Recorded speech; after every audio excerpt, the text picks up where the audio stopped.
Okay, so given that it's now late January and we've procrastinated for 28 days before we made this podcast, we're now going to talk about our best films and our worst films of the year. Nick, please tell me what your best film of the year was. I went to the cinema 3 times in 2017. So it's a pretty shallow field then. Sorry, no, I went 4 times, and 3 of them were in 1 week. You had one very cinephile week and decided that wasn't for you. I had a lot of time off. But my film of the year is most definitely, without a doubt, 100% Rogue One. Really? Yeah. Okay, go on. Right, it was everything that I'd ever wanted a Star Wars film to be. It had the appropriate amount of action, it had the appropriate amount of plot development, it had the appropriate amount of characterization, and it had something that Star Wars films had never had before, which was the idea of urgency. Okay, can you carry on with it? Yeah, I'm going to sort of justify what I believe now. Yeah, please. So, last Star Wars film that I really enjoyed was Force Awakens, which was a really legitimately good film. But you're watching it, and you're like, Finn is immortal, Rey is immortal, so is Darth Wangly Boot, Kylo Ren, he's immortal. Like, these people are now part of a 3-film franchise. They will stay here, they will do their things, they will live through the movie, and then they will go home. Okay. Force Awakens was brilliant, but it was very homogenized.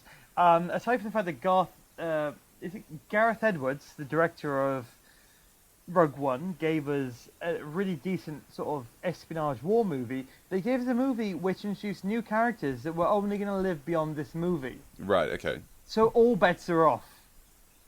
Like, you don't know who they are, you don't know who's going to live, you don't know who's going to win. And you know the fact, like, the whole point is that it's all about getting the Death Star plans. You know they get the Death Star plans, but you know they still build a Death Star. Yeah, but we don't know what happens to the characters at that point. Exactly. You literally don't, like, you know that technically everyone wins. But then at the same time, thematically we know everybody wins because we've all seen A New Hope. But because none of these characters are referenced in A New Hope or ever again, then all that's up for grabs. And it gave me everything. It gave me a male and a female lead character who didn't have some form of shitty romance plot. Sure. It gave me a legitimate on-screen homosexual couple. Okay.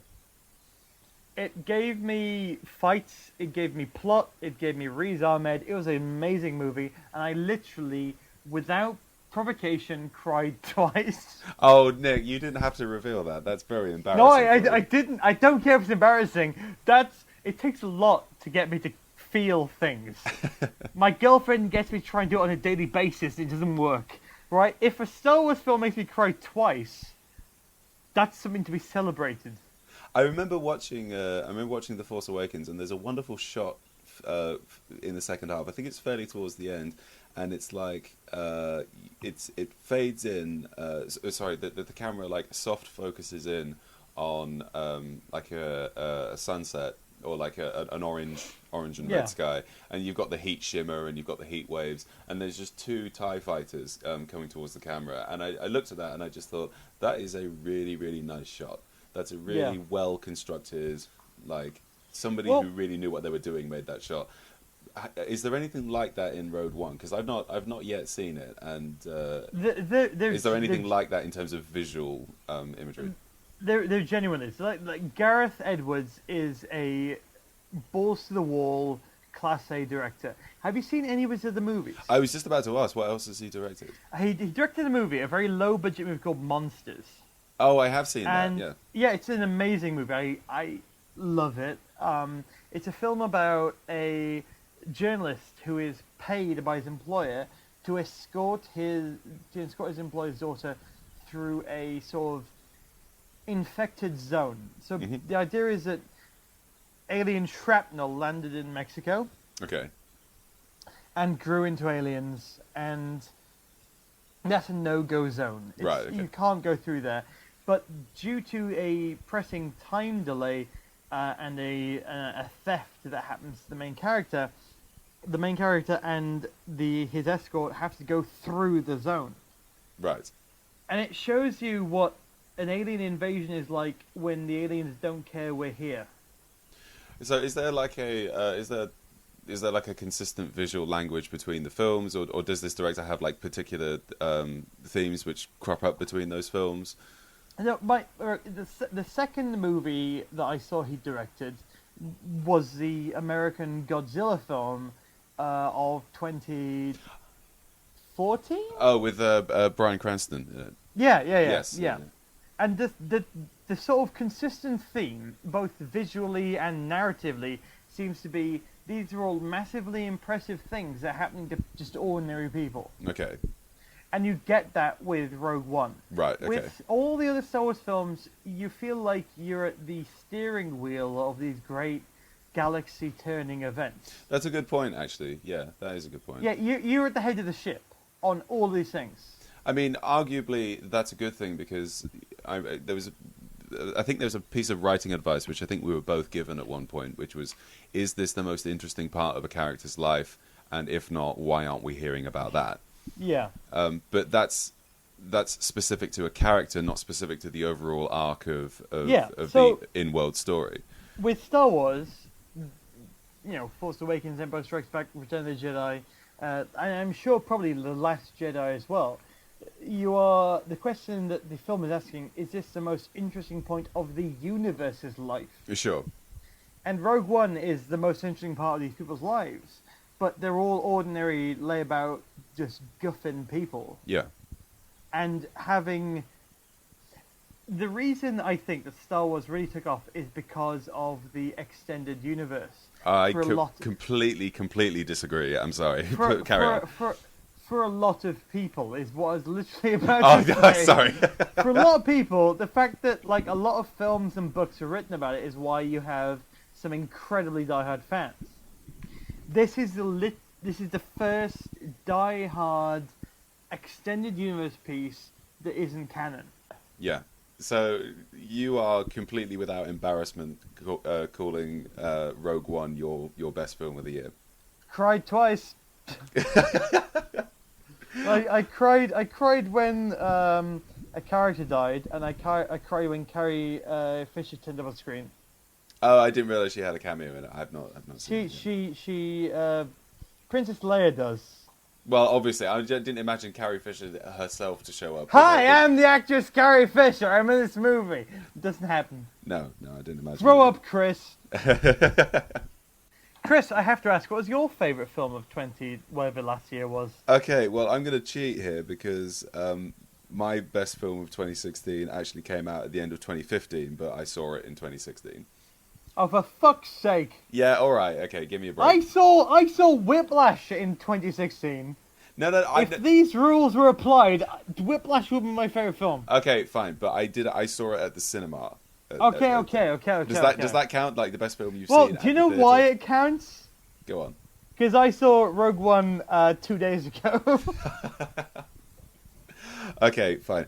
My best film of 2016, and I will defend my inclusion of it because I did, I went to see it at the cinema. It wasn't like a re-release. No, we get it. Okay, well, that's it. My best film of 2016 is Carol, which is directed by and it stars Cate Blanchett and Rooney Mara, and it is just a wonderful. It's just a wonderful little love story, really.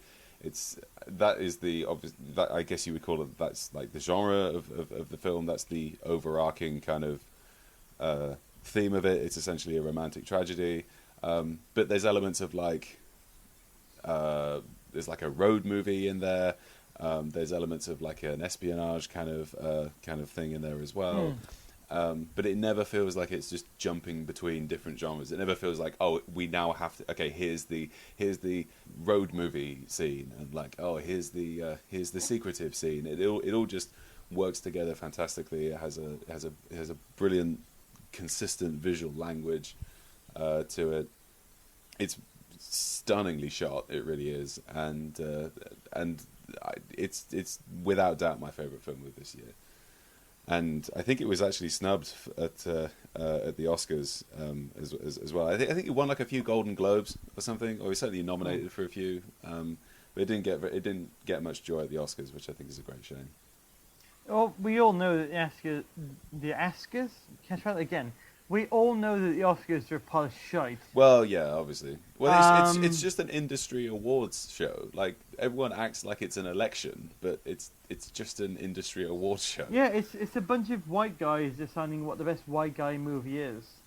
Yeah, and Carol, kind of ticked a lot of those boxes because it is pretty white, and it also. It's about a gay couple, so you would think that would be an opportunity for the Academy to, pat themselves on the back for being so progressive. It's like, oh, we gave an Oscar to Carol. The really weird thing that I have noticed is that Carol didn't get much recognition, but the Danish Girl did. Yeah, I've seen them both, and I think there's all sorts of issues with the Danish Girl that I have, like casting a cisgender actor to play a transgender character. We've been through this already with Jared Leto in Dallas Buyers Club. I was generally gonna think, how the fuck are you gonna make this into a Suicide Squad thing? No. I was gripping the edge of my desk, like, come on, bring me into the field. Okay. Let me fight Jared Leto to the death. But okay, just to finish on that. But like even just like the cinematography and the direction and the structure of the Danish Girl, like it seems to me to be way inferior to those things in Carol. But that's just a collection of my own like aesthetic preferences, I suppose. The whole point is that I think that quite a lot of audiences would be more than happy to watch a man change a woman than have sex with a woman than they will be just watch two women have a genuine romantic relationship. Yeah, and I think that's uncomfortable, but it is kind of true. I mean, a couple of years ago there was a film called... It's not a fact I want to see. No, but...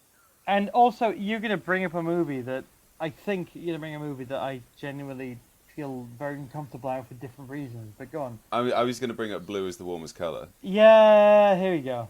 Yeah, and it's like that had very explicit sexual scenes in it, and there was and whenever this kind of thing happens, there's always the argument: oh, is it art? Is it porn? Incredibly tiresome argument. But you already set me up for a Suicide Squad reference. So, Nick, what is your worst film of 2016? That's a very difficult question.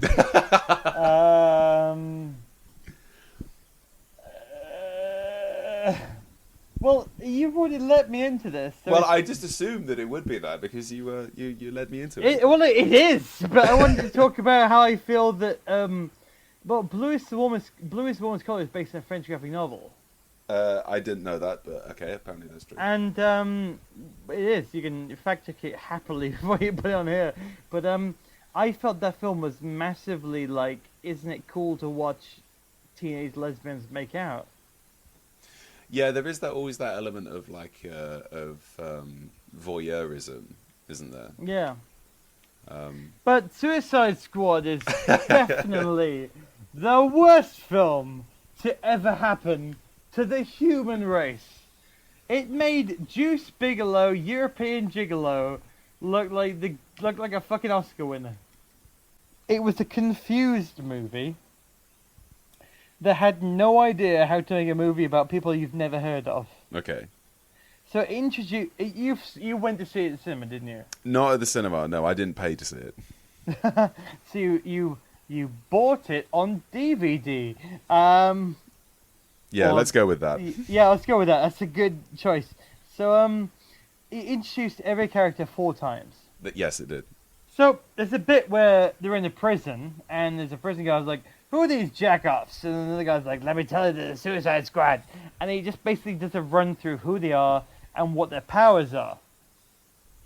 Then we sort of have a little bit of movie. Then we have a cut to a bit where Viola Davis playing Amanda Waller is like, gentlemen, I have a solution to Gotham's crime problem. Here at the Suicide Squad. Here are who they are, and here's what they do.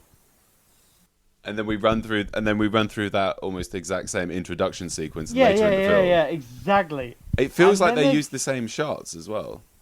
I don't know whether they did. They didn't, but it just felt repetitive. Because there's a character called Captain Boomerang. Yep. I'm not very smart, but how many times do you need to tell me what he fucking does? Because, and to be honest with you, he's called Captain Boomerang. I imagine he's somehow in the military, or owns a boat, and has boomerangs. I feel like that's not a character that you need to introduce several times. No, not really. You can't fucking kill a croc, right? Also a character you don't have to introduce 4 times. I like Batman. I like Batman a lot. And I like Batwoman. And one of my favourite Batwoman runs has Killer Croc as a character. And they do a fantastic job of showing Killer Croc as a character. May I tell you that Suicide Squad does a terrible job of showing anyone is anyone forever. Okay. But, well, I mean, obviously I know this. And I think most people know this because most people saw the film, unfortunately. Yeah. And I've since seen the movie, seen the director's cut, and that makes it even worse. Is it who directed Suicide Squad? David Ayer. Oh, it's David Ayer, isn't it? Yeah. So I get David Ayer and the guy who did 300 and Batman vs Superman and I can't remember Zack Snyder. Yeah, Zack Snyder. I get those two confused. White men destroying cinema. But like the movie literally has a Mexican gang member covered in tattoos who summons fire, a Japanese lady who's sad about her husband's death who has a magic samurai sword. A man who from Australia called Captain Boomerang. Yes. And an emotionally damaged recipient of an abusive relationship who is mad about the guy. Yeah, and I mean...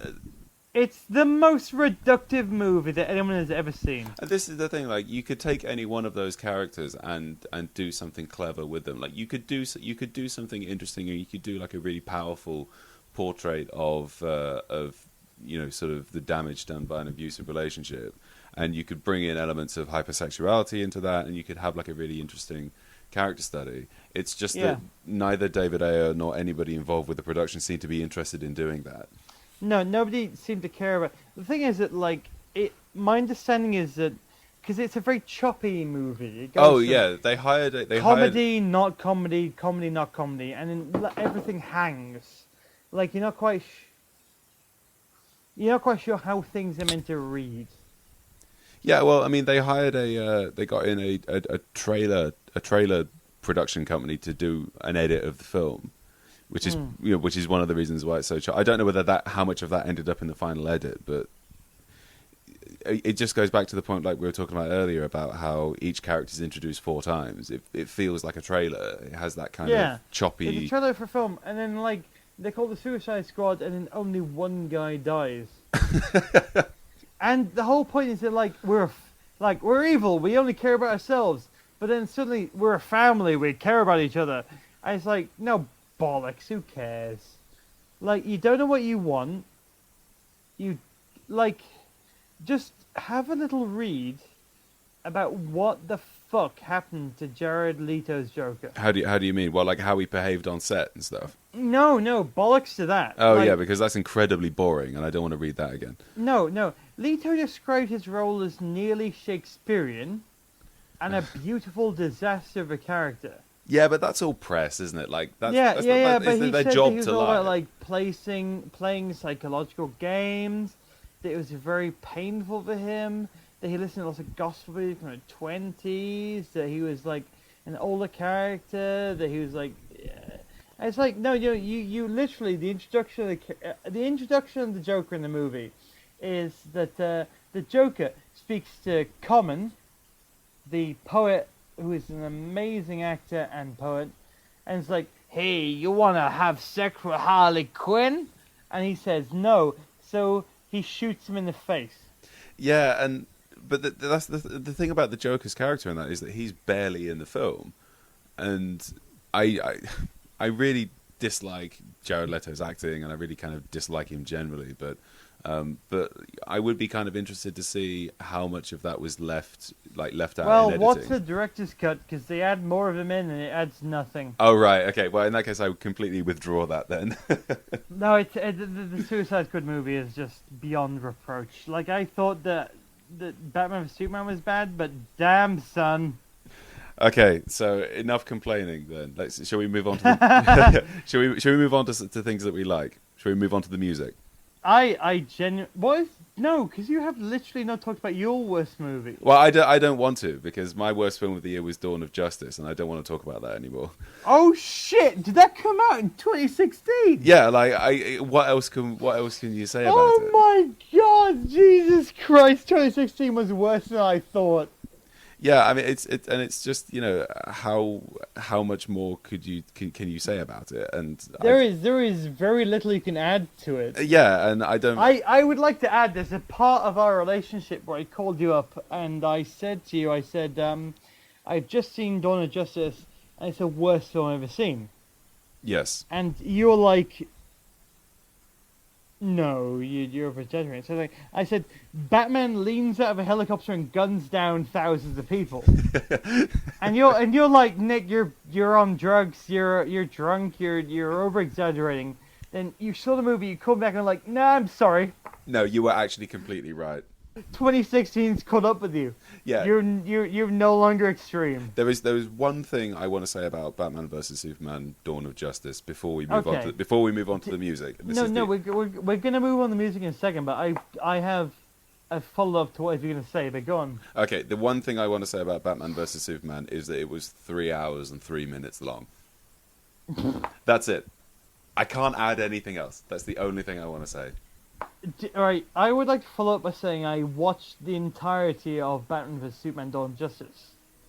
Well, obviously I did too, but no, right. I made it 15 minutes into X-Men Apocalypse before I stopped watching it.